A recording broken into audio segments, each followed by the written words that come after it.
In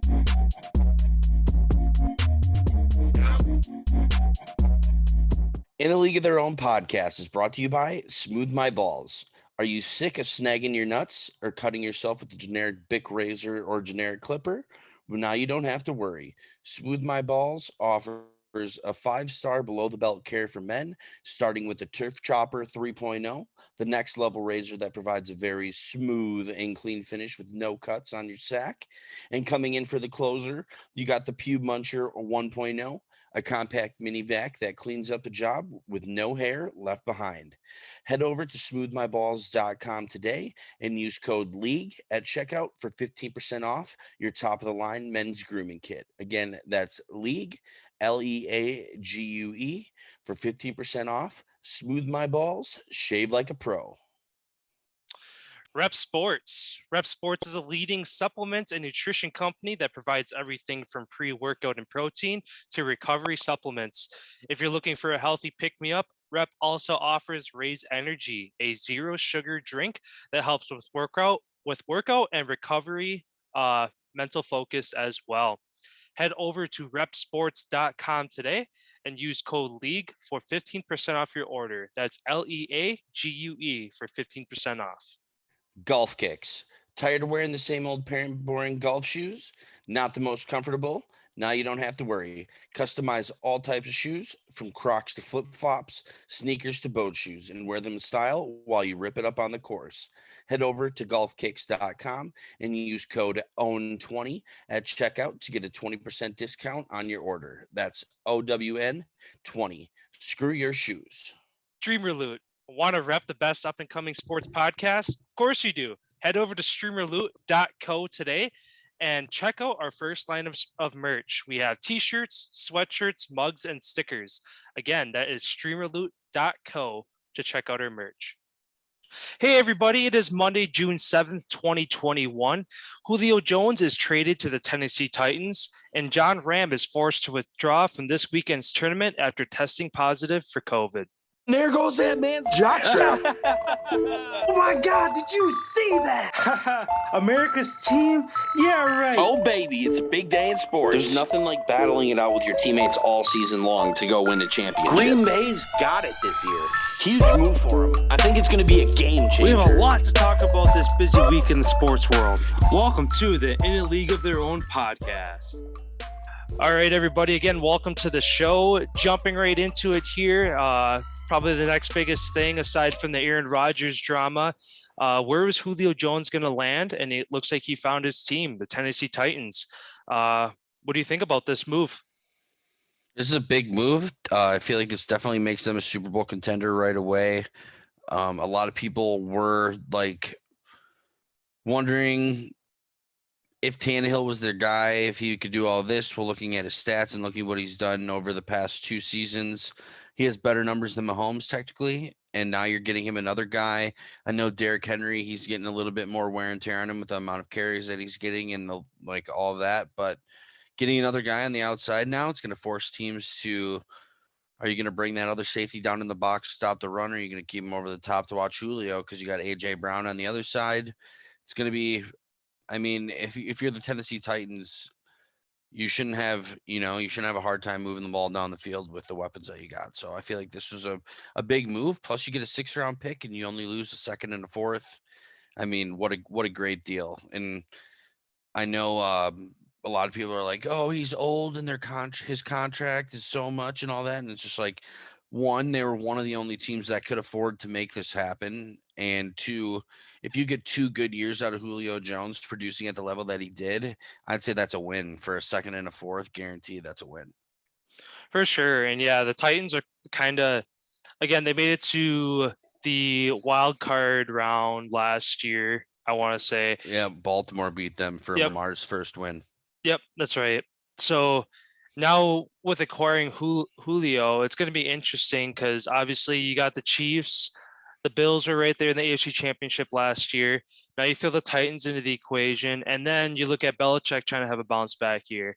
So you're going to have all 4 of those teams fighting. Those are probably going to be your 4 divisional teams. And the Colts are pretty good too. And the Colts, they were right there as well. Baltimore. again, the AFC is going to be more congested versus the NFC side, where you're really going to have probably the Bucs again trying to go back to back. Maybe the Packers if Rodgers ends up showing up this week. Maybe the Rams with Maybe the Stafford. Rams, and then Seattle if Russ can put together a full season, because Or he's Arizona too could Yep. be the team with all the what they just did. So But yeah, it was a second and fourth rounder for Julio. That's definitely a steal. I know early talks, it was like, oh, we got to get at least a first rounder for him, at least a first rounder. And obviously, as time goes on, that value starts to go down a little bit. So yeah, heck of a steal for the Titans. And again, that offense is going to be probably easily a top 5 offense statistically come next year. Again, with Derrick Henry putting up 2,000 plus yards they did last year. I don't know if he'll match that, especially with Julio on the field now. He's going to get less carries, but I'm sure Henry is more than happy to take less carries if they less wear and tear on him, and they're still going out and getting W's. So, yeah, it's going to be a scary offense. yeah, for sure. And then jumping over to another big piece of news here that we did talk about right away that when it happened, Juwan James files a $15 million grievance against the Broncos, and he signs a 2-year deal with the Baltimore Ravens. What do you think about this deal? Basically saying, F you, I'm going to shove it up your hoop. I'm going to go to Baltimore. Plus, I'm going to try to get my $15 million. What do you think about that situation? Who do you think he's going to win? I mean, I'm sure he's shooting high. I'm sure his agent and his lawyers or whatever are telling him to shoot high. I don't know if he'll, because he was guaranteed 17 was the contract, so he's asking for $2 million less than what they should have technically paid him. Okay. I mean, it's possible. Again, I feel like in these scenarios, you always shoot high, and then if he ends up with like 9-10 million, it's still a win, because he ended up getting, was it like 9.8 million was like the initial amount that he got cut, like his salary for the year, whatever, without all of his roster bonuses and all this and that. Yeah, It was something like that. It was like 9.8 million. He was out right off the bat as soon as they caught him for getting hurt.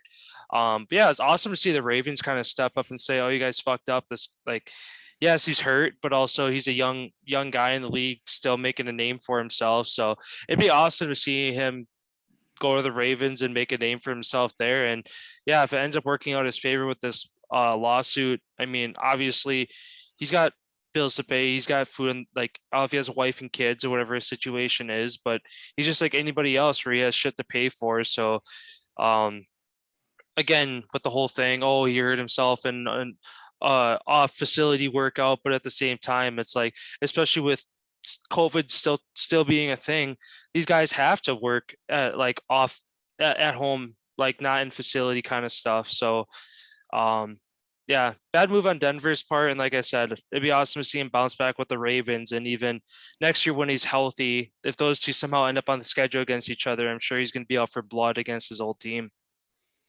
Oh, definitely, most definitely.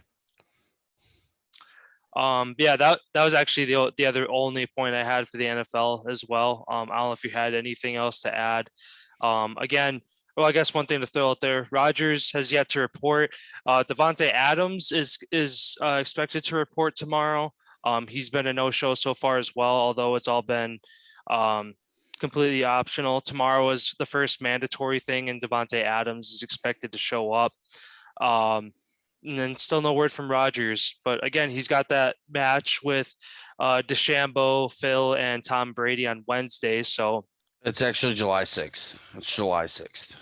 Is that match? Yeah, I looked online and it was July 6th. Oh, I think whoever did the commercial at first fucked up when they put the wrong date on there. But yeah, on the internet, Google says that it's July 6th is when that's supposed to happen. Oh, okay.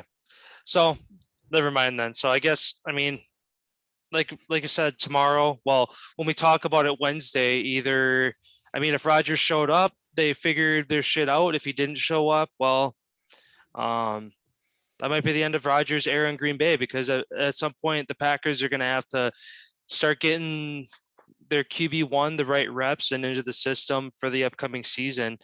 And it's kind of like almost to a T starting to turn into kind of the Favre thing, where Favre Well, in Favre's case, he retired, said he wanted to come back. They had already moved on and was giving Rodgers the QB1 reps and getting him into the system. They're like, sorry, we moved on already. So, I mean, hopefully Rodgers makes a decision sooner or later, because I could see the same thing happening to him where he holds out a couple weeks or another month. Sand and the thing's almost out. Yep. And he decides, oh, I'm going to come back. They're like, sorry, we already kind of worked this offense around Jordan Love or Blake Bortles, whoever ends up getting the QB1 reps. I know Love has been getting the reps, but obviously if another guy steps up, they're going to put in whoever the best guy is for that position. But yeah, like you said, the sand. Yeah, sorry. Oh, sorry. I was just saying the sand in the hourglass is draining very quickly for Rodgers, and he's got to make up his mind soon. Oh yeah, and not just him, and plus like Mike Murphy stirring the shit with the article that they put out yesterday, him basically saying how they're hoping, to summarize the article, basically you're saying, please hurry and make your decision. The fans, you're dividing the fan base on like this decision. Like you're splitting all the diehard fans that have been fans of the Green Bay Packers now to, like, I feel like he's shining light on all the bullshit that the Green Bay organization does, and they're trying to cover it up like as much as they can, like publicly, by saying all this stuff. But I personally feel like, as much as I always thought that he was going to come back, I feel like there's two options. One would be they work out some sort of deal where this is Rodgers' last year in Green Bay. He agrees to come back for this last season. They go for a Super Bowl for one last time, and then after the season, they're going to trade him to wherever he wants to go, like fully guaranteed type of thing. Only thing that would screw that whole thing up is if he were to get hurt during the season, then that fucks everything up. Or he's going to retire. I feel like he's going to retire, and we're going to see him on Jeopardy here shortly. I really feel like as the time is going on and him not saying anything, tomorrow something's going to have to be said, why he's there or why he's not there.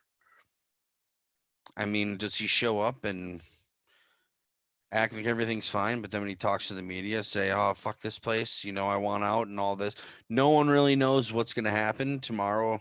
I guess will be a good indication to see what really does happen, but I really only see two options, whether this is going to be kind of like a spite Super Bowl go at it like Tom Brady and Bill had before, like their last year, or this is going to be riding off into the sunset. Thank you, Green Bay, for everything, and retire maybe. And that's the thing too. Does he go fucking sign somewhere else? Yeah, Like, he could retire. but there's no teams that would be able to take on, he'd have to sign for pennies, which this whole thing is over guaranteed money. So that doesn't really make sense for him to retire and sign somewhere else, because he's not going to get the guaranteed money that he was looking for from Green Bay in the first place, which is the reason this whole thing kind of got started. But yeah, I'm really leaning towards him retiring, and I feel like we might have seen the last of Aaron Rodgers that last play against Tampa. Yeah, I definitely agree with you there. As far as if they try to mend something, and try to make one more run at it, but yeah, we'll see tomorrow. If he shows up, at least they figured out something. If he doesn't, yeah, I could definitely see him retiring, maybe taking a year off, and then next year when the cap space goes up, he goes to try to go get his money somewhere else, so long as he can keep himself healthy. So. Yeah, because the Packers said multiple times that they're not trading him no matter what. So he basically isn't going to get traded, and that's why I say it's an option where somehow they mend fences to where, okay, I'll come back for one more season. You let me walk after the season's over. Mm-hmm. That'll be the deal. Like, you want me so bad, take me for 1 year, or you're not getting me at all, type of thing. So yeah, I don't know. It's getting really interesting in Green Bay. I only imagine how tense it is in the city tomorrow with all the fans, how they always show up to camp and watch. And it's going to be really interesting to see what happens tomorrow. For sure. So, yeah. Hold on. And I do have one more point on the NFL here. Okay. The Navy looks like they're not going to delay commission for cornerback Cameron Kinley to play for the Tampa Bay Bucks this season after he was drafted by them. He's going to be going out on deployment. He tried to see if that they could like move that back to where he could go after the season where he got to play in the NFL. Turns out they denied that. So, yeah, that's all I got for the NFL. I guess that's got to be tough being like playing for Army or Navy where your service comes first. Um, yeah, that's got to be tough. Kind of like Pat Tillman, but also it was his choice. He wanted to go overseas versus play football. So, But not get shot by your own guy. Yeah. But yeah, anyway, jumping over to the NBA here, then some interesting. Well, should we just mention real quick? Nick Saban did sign an extension. Oh, yep. Through 2028. I didn't know if I wanted to wait till the NCAA segment, but talking about football and softball wouldn't really make sense together. So I might as well just throw this in with the football. Yeah, I signed a 3-year extension.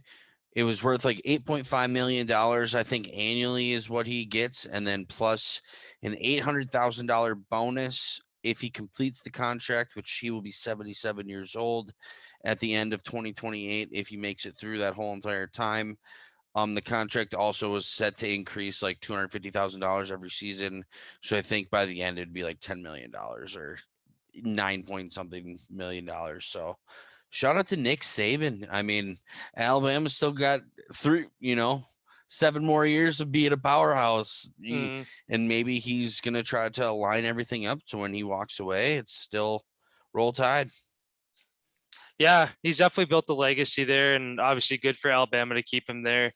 77's getting up there in age, but I mean, for a coach, so long as your problem solving, your decision making is still there at that age, I don't really see them declining at all. And maybe by year 5, going into his last 2 years, he starts to, like you said, set the pieces for when he's going to leave. Make recommendations for you're going to step up, you're going to move to this spot, yada, yada, yada. And then boom, he transitions out and Alabama's still a top 3 team as soon as he leaves. So, yeah, I could definitely see that happening. And obviously, again, good for them to keep him. But so, yeah, then moving over to the NBA here, some interesting series wrapped up this weekend. The Clippers, they hung on in the series, won game 7, avoided the first round upset despite Luka Doncic putting up, I think it was 46 points and going off. So that was interesting kind of how that series went. That was the first time in NBA history that a road team won every single game through game 6. So Mav won both games in LA, then LA won both games in Dallas, and then Dallas won again in LA, and then LA, and then again in game 6. Every road team won, and then Clippers go home, and then they get it done at home. So they will be playing the Jazz. I believe they get underway either tomorrow or Tuesday, or tomorrow or Wednesday. I think it's Wednesday. Yeah, because there's only 2 games going on tonight. I know. One being the Bucks and the Bucks and Nets. For that one, James Harden will not play due to a hamstring injury that he suffered in game 1. The MRI came back with no severe structural damage, though they are scratching him for tonight's game. I guess just kind of a take on this one. If the Bucks can't steal game 2 without James Harden on the other side, are they in trouble? Oh, yeah. Big trouble. Even though last game, I feel like they could, if they would have made more shots, they had a lot of open shots that they missed. They did miss a lot of shots. They only lost by 8 points. So I feel like they should have won based on Harden going, like watching that game when Harden went out in the first, I think it was 7 seconds in, he goes out. I was like, oh my God, the Bucks got this. Like, what an easy game. Like, I shouldn't say easy game because you're facing KD and Kyrie and like Blake Griffin. Their team is still good. Like, don't get me wrong. You're still facing professional athletes who are in the playoffs and want to win. But at the same time, they lose one of their staple pieces, their big 3. And you feel like it'd be a time to step on their throat and take advantage of the circumstance where it seemed like early in the game they were playing conservative. They weren't really driving the lane. Also, Kevin Durant, he should have fouled out, and the ref they kept not choosing to. It was kind of ridiculous. Me not being a hardcore basketball fan, I was actually pissed and yelling at the television screen. Like I get LeBron and Curry aren't in it anymore, but like you're gonna try that hard to. I mean, I just hope that officiating doesn't resume, I should say. As long as that doesn't keep happening, because he should have fouled out and the Bucks definitely would have won that game if they would have lost him to. I think it was like 11 seconds left in the third quarter when he should have picked up his last one. I don't know. Yeah, and just looking at the stats here, they end up finishing closer field goal percentage. Bucks finished 44.6, Nets finished 46.9. Kind of the two big deterrents where the Nets went 38.5 from three, the Bucks only went 20% from three, and then the Nets were 89% from the free throw, and the Bucks were only 57%. So and Blake Griffin went off and he had 23 points, I think it was, which is not the common, like that was looking like old school Blake Griffin, like the jumping around, getting rebounds. Like he played a phenomenal game, and with Harden going down, you needed that. You needed somebody else to step up to fill that role. They got that, and if they can continue to find people to fill in for Harden's spot, they're not. I feel like they could 4-0. They could 4-0 Milwaukee. I'd hate to see that, but also like at the same time, the Bucks make a couple more shots. They're good at the free throw line. That game is potentially going to overtime, or you win by 1 or 2 there in a close game. Yeah, and then again, kind of looking at the with the stats, literally you lose a game by 8 points, you're down in field goal percentage, 3-point percentage, free throw percentage, and the Bucks had more turnovers, and you only lose by 8. You should have won. You should have won. So yeah, again, that's all it takes is though pissing away one game that you should have won. That's all it takes to separate that too far to create a comeback. Yeah. But I don't know. Yeah, it'll be interesting tonight. Again, I agree. The Bucks will definitely be in trouble if they can't get it done with a full game without James Harden. Again, they got to be better at the free throw line. Only 20% free throw shooting. Bryn Forbes has been going off lately, so it'd be nice to see him step up. Again, the crowd is an issue. Going there, playing in a full packed house, and then playing in Milwaukee and only having a certain amount of people in the building. I don't think so. I mean, if anything, that gives you more adrenaline. Like, I'd want to, like, if you're used, I mean, obviously in years past, you're used to every single arena you go into being packed night after night after night.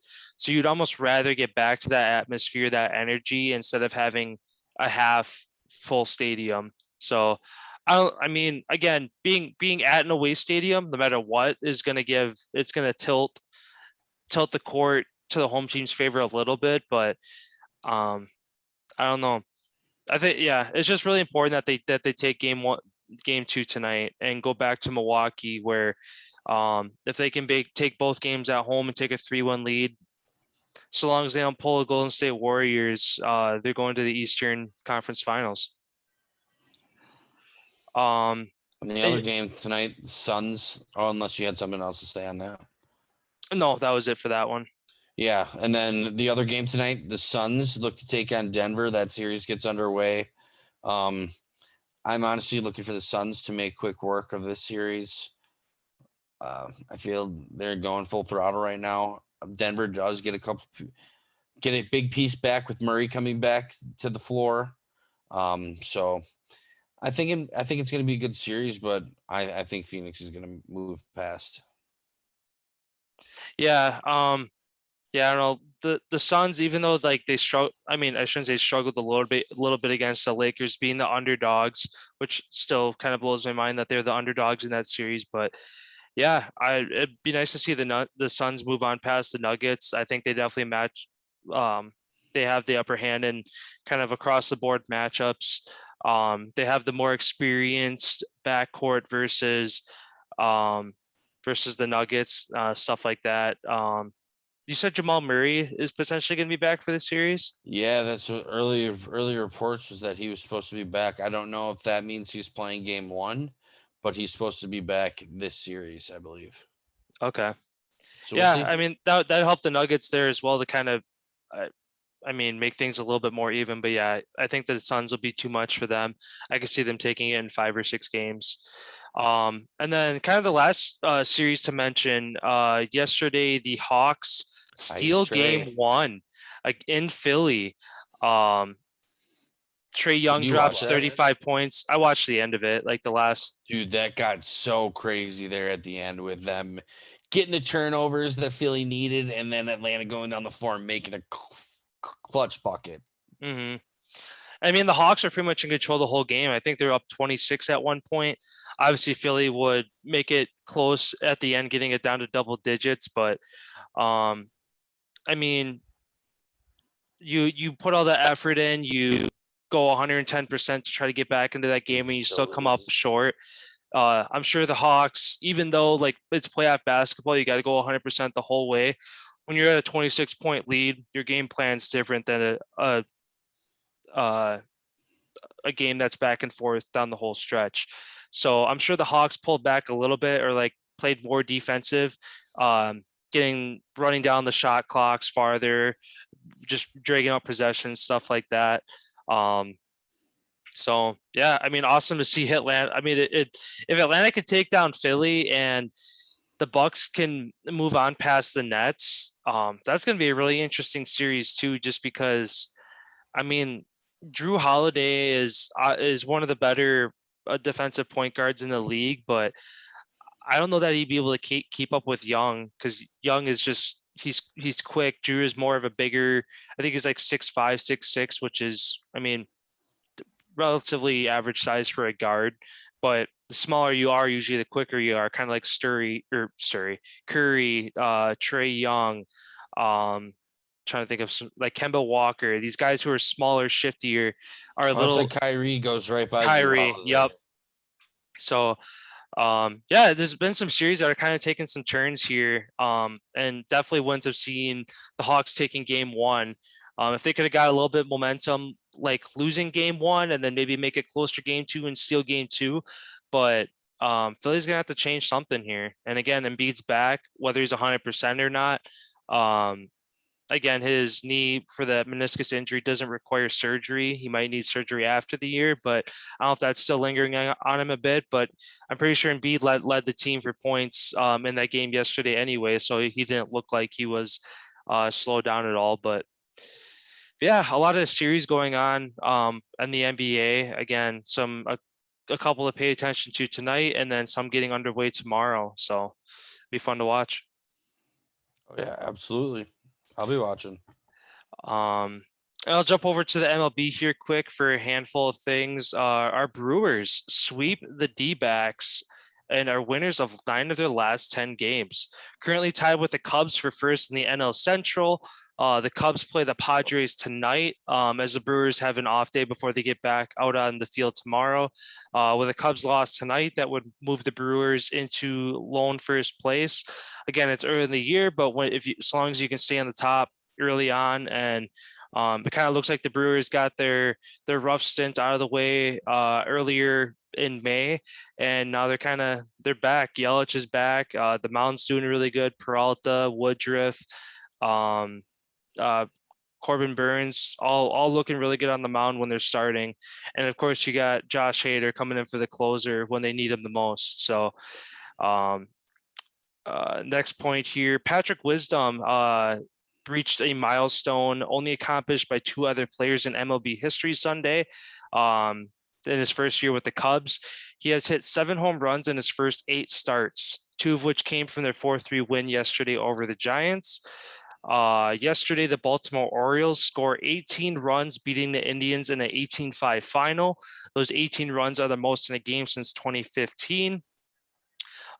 Cincinnati Reds outfielder James Winker goes yard 3 times in an 8-7 win over the Cards.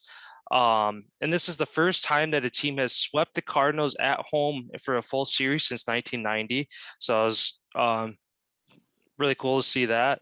And then the last point here is the Red Sox also sweep the Yankees this past weekend, as the Yankees now fall to fourth in the AL East, 6.5 games back from first. So the Yankees started out kind of rough. They got back above 500 and were looking really good. And now they're, I think they've lost 2 of their last 10. They're 2 for 8 in their last 10 games, I want to say. So they've been kind of a roller coaster. But again, it's early in the year. The All-Star break is still weeks away. So once you get past that, you kind of start to see who's going to be playing playoff baseball. But for the meantime, yeah, our Brewers look good. That's great to see.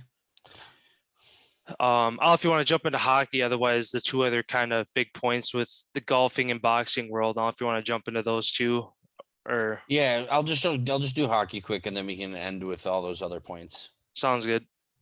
So over in the hockey world here, this weekend was pretty interesting. The Islanders tied up the series 2-2. Game 5 is tonight. That series, like I called for after game 1, this is going to go 7, I believe.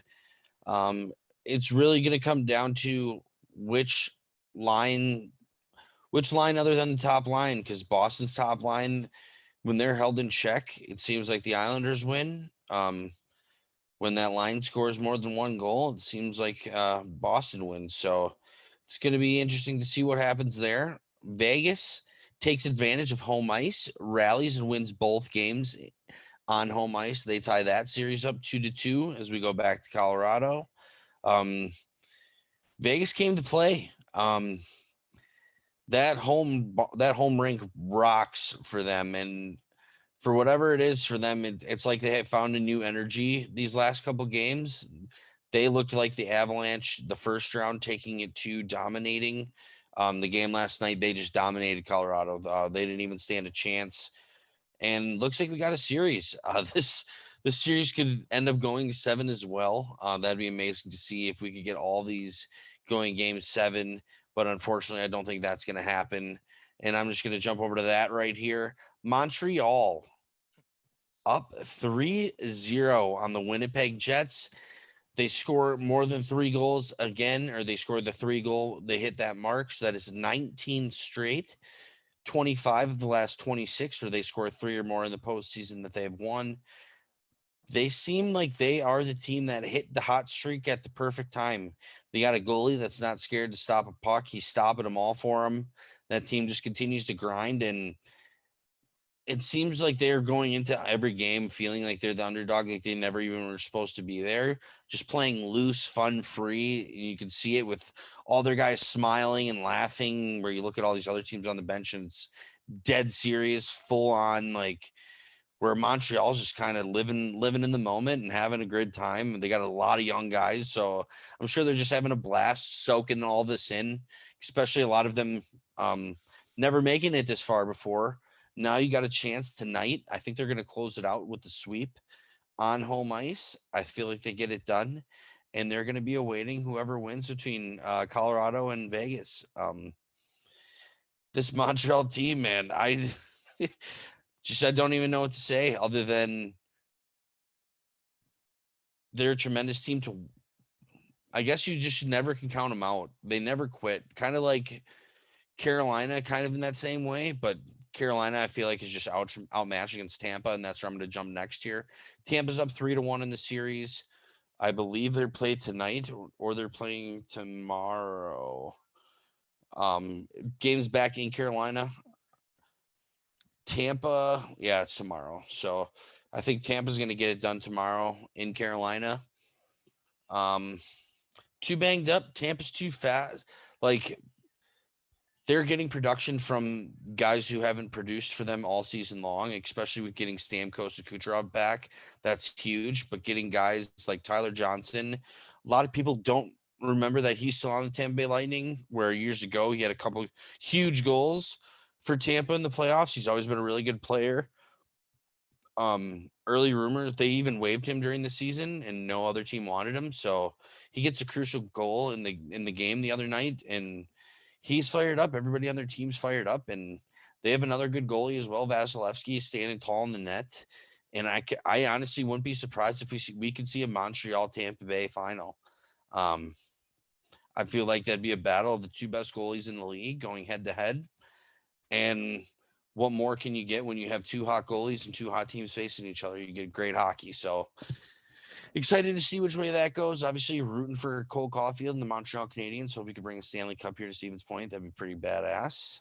But yeah, that's kind of all that I had in the NHL. And then outside of the NHL, in the World Hockey Championships that wrapped up over the weekend, USA finished with a bronze medal, and Canada ended up beating Switzerland or Germany. I can't remember who exactly it was, but they ended up winning in overtime. So Canada wins the gold. No surprise there.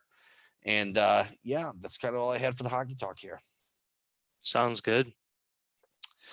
Yeah, then I guess kind of we'll jump into the other main point for the episode today is John Rahm was forced to withdraw from the Memorial Tournament this weekend. He had a 6-shot lead going into Sunday and then tested positive that morning, and they forced him to withdraw. He tested negative that morning, and then they had him do another test. I believe it was a rapid test, which was on like hole 12. And by the time that he finished up on 18, they had the results, which it was a positive result. So they rushed him out of there. Oh, okay. So they didn't technically know until he was basically finishing the 18th hole. They didn't know that he was positive. Okay. Because all the players still do like testing and everything, whether you're vaccinated or not. And he is vaccinated, but I believe from what people are saying, he's only got he's got the first round. He never got the second round yet. He was waiting to get that done. And supposedly this is his second time getting COVID as well. They believe that he was, contact traced with somebody who was positive outside of the golfing event. It was outside of whatever. So who knows? We'll see what happens here with this whole thing. But that kind of sucks that he loses $2 million, a whole bunch of standings in the FedEx Cup. And now who knows at the end of the season if this one event would prevent him from being the FedEx Cup champ. So it's unfortunate to see that happening. Yeah. Especially from the tournament this weekend. Again, he had a 6-shot lead. He could have went +5 on Sunday and still won the tournament. So, and I'm sure that was frustrating for him. I don't even know if he would have bothered watching or if he was just too sick about it to even pay attention to the standings and just took the loss. And he's already thinking forward to a week or two ahead whenever he can be back. Hopefully getting out before the U.S. Open. Yeah. So, yeah, it kind of sucks how that happened. Again, for those who, I guess, don't follow golf too much, you golf in tandem with another guy for your rounds all weekend. So I guess in his case, it would have maybe made sense to have him golf by himself. But again, he's got his caddy with him. If his caddy's touching the flag stick, stuff like that, and his caddy becomes contagious and he's touching a flag stick that hundreds of other players are touching, that could be where it kind of snowballs and gets out of hand. But you think by now, again, COVID being around for a year and a half now, and that professional sports like this would have protocols in place to where they can allow somebody, at least in a sport like that. Obviously, it makes sense if you test positive, if you're playing hockey or football or like any contact sport where you're literally touching other people. It makes sense. Though. It's airborne, though. It's not touching. So it's breathing. Oh, I suppose. I don't know. That's where it gets. Yeah. So, I mean, it's the risk that all these guys take, no matter what sport you're in, whatever, that you take that risk of going out there, and you might be having your best day, your best weekend of whatever sport that you're in, and then you get forced to withdraw due to COVID. So, again, it sucks for him. He's kind of, again, been one of those top guys in golf this year. I believe he was the current number 1 in the world. Yeah, I think you're right. So again, frustrating. So who knows how far he drops after that too?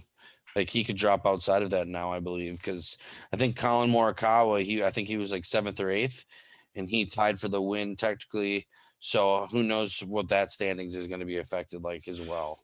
So that's just unfortunate for that. But one thing that I did love to see this weekend, all the hecklers out there getting after Bryson DeChambeau, yelling, Brooksy, way to go, Brooksy, every time he'd hit the ball.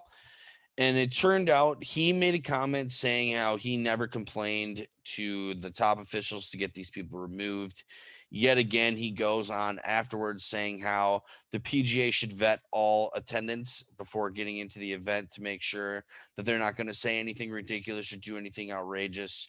I think he's just being such a crybaby. I think that's awesome. And then for Brooks to go on IG and say, all you people who got kicked out, I appreciate all the love. I know I wasn't in the tournament. I still appreciate you guys out there yelling my name. Get at me on Instagram and I'll buy you a free case of beer. I think he's sponsored because Bud Light, he's sponsored by Bud Light. He said he'd get him a free 30-pack of Bud Light for everybody who got kicked out of the event for cheering for him. So I think that's pretty awesome for him, like kind of mocking this whole thing of DeChambeau getting super pissed, and Brooks is over there just chilling, having a great time, laughing at everything. And I called it after this whole thing started, after the whole interview thing. I really hope they get paired up for the U.S. Open. I would love to see a goddamn meltdown happen on the course where Bryson DeChambeau is in tears.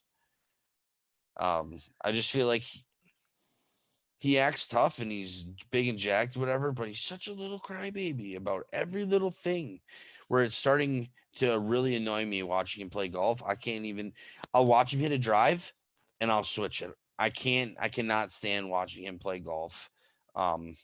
So yeah, I'm glad everybody's getting after him, and hopefully he can change his attitude a little bit instead of being such a little crybaby. Yeah, and it's definitely, again, I love that the game of golf is getting this attention, this like outspoken rivalry for the first time ever between two guys going at each other on social media, and sports outlets are talking about it, this and that.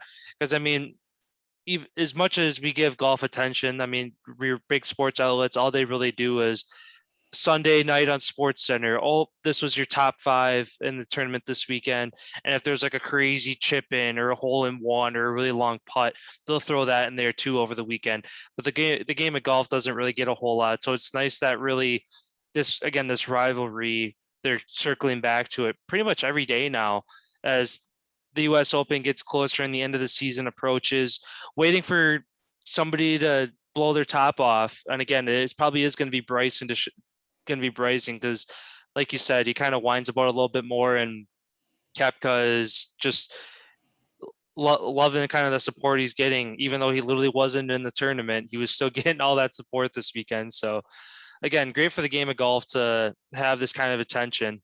But oh yeah, and especially so early in the season here. Phil just winning the PGA.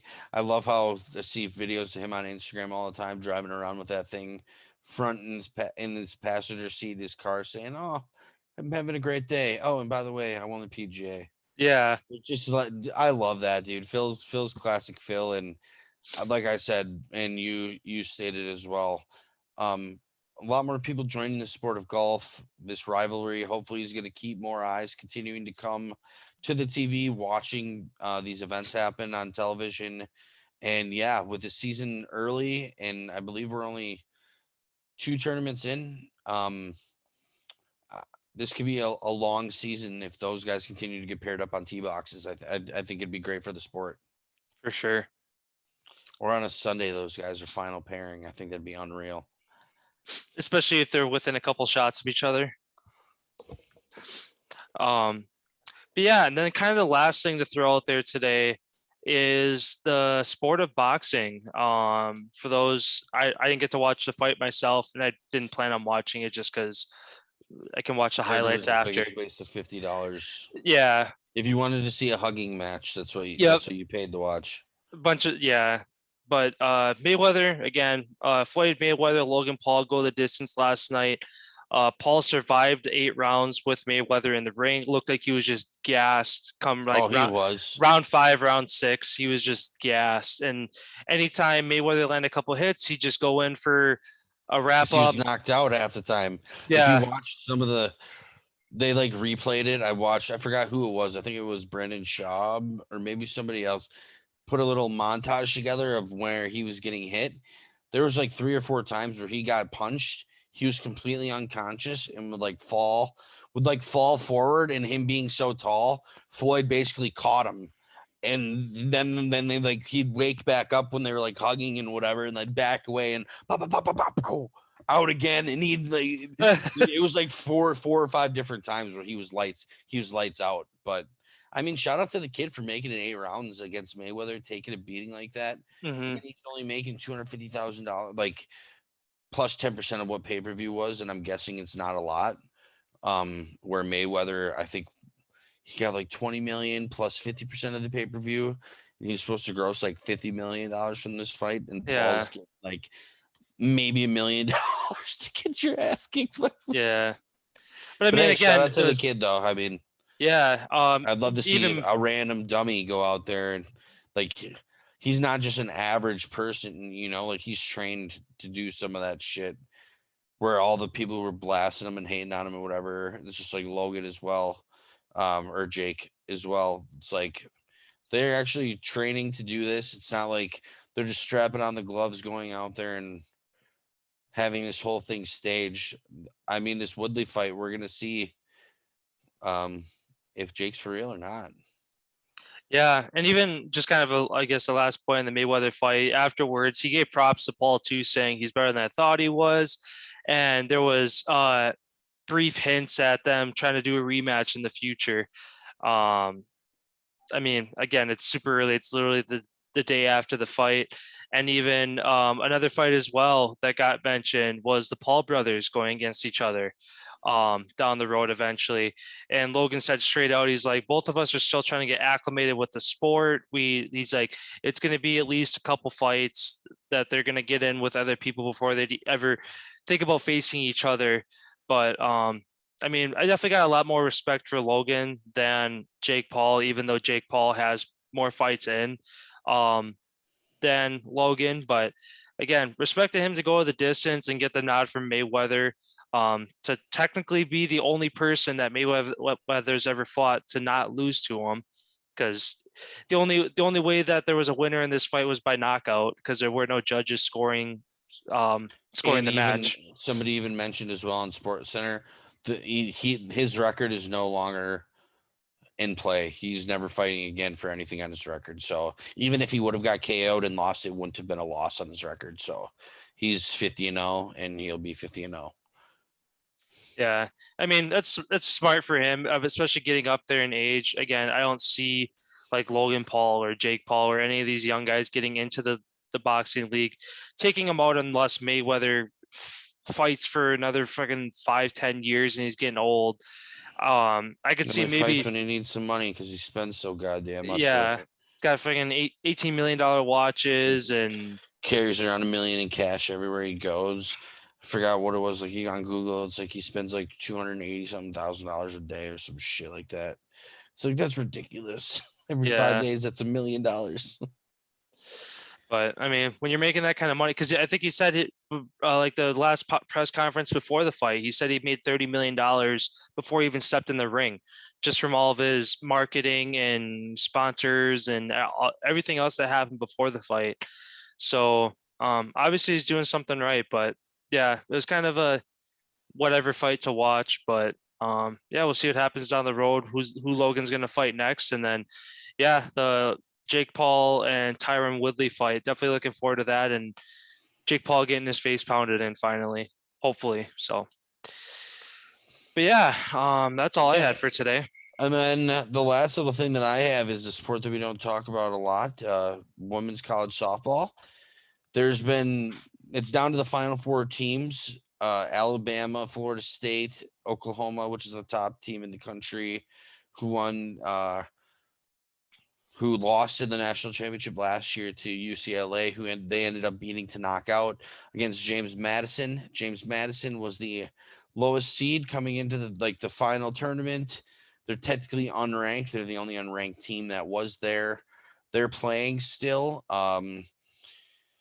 It's been, I mean, not really ever watching softball. I've played bar league softball and shit like that, but it's just watching competitive softball where everything's on the line. It's kind of cool to watch, and a lot of these college fan bases traveling on the road, going with these schools, all the different chants, all the different yada, yada, yada. Like, it's really cool to watch. And now James Madison needed to win one game against Oklahoma yesterday. They ended up losing, so they had to play an elimination game, which is currently going on right now.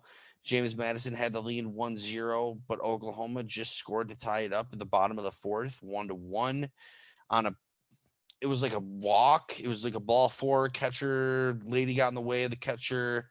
Some confusion, but they allowed the run. And then just one little point about the pitcher from James Madison University. She's thrown every single pitch in this whole entire tournament for this team. I think they just said at the start of this inning she was at 508 pitches over a 3-day span. This is since Thursday, Friday, Saturday, Sunday.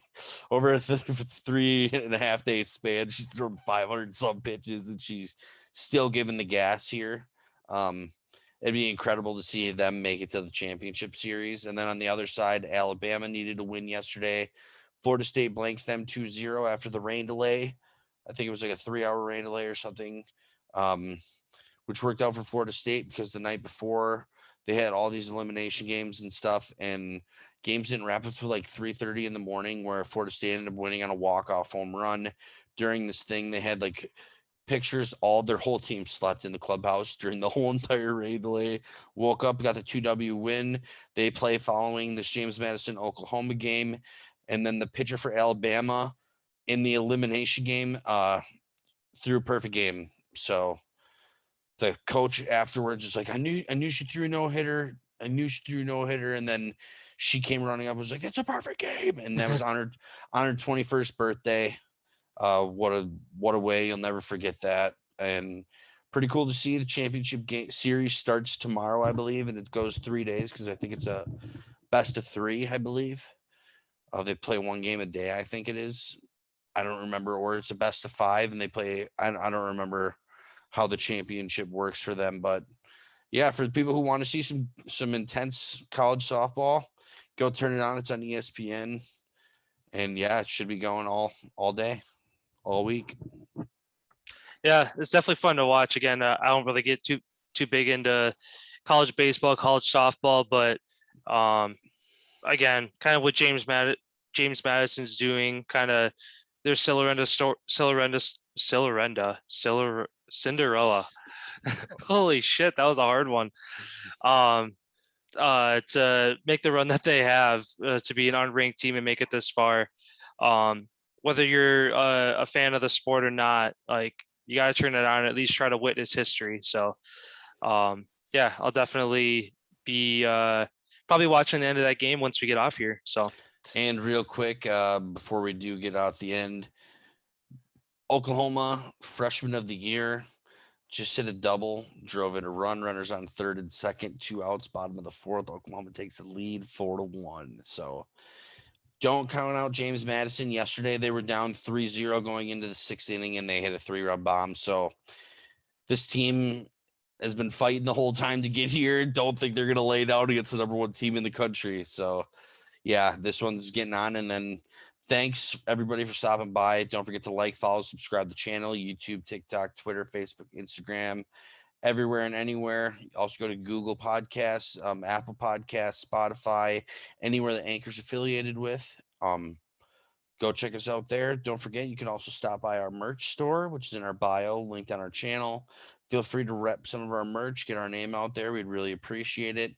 Also, the Stanley Cup Finals is about to be set here within probably a week or so. So we'll get down to the final couple people. And I haven't even looked at the bracket. It might already be over with the people who've already picked top 5. So yeah, shout out to everybody, and we will be back on Wednesday. Hopefully this Aaron Rodgers drama is wrapped up here, and yeah, excited, and I don't know what I was trying to say, but I'm excited, and we'll be ready for Wednesday. Sounds good. We'll see you guys on Wednesday.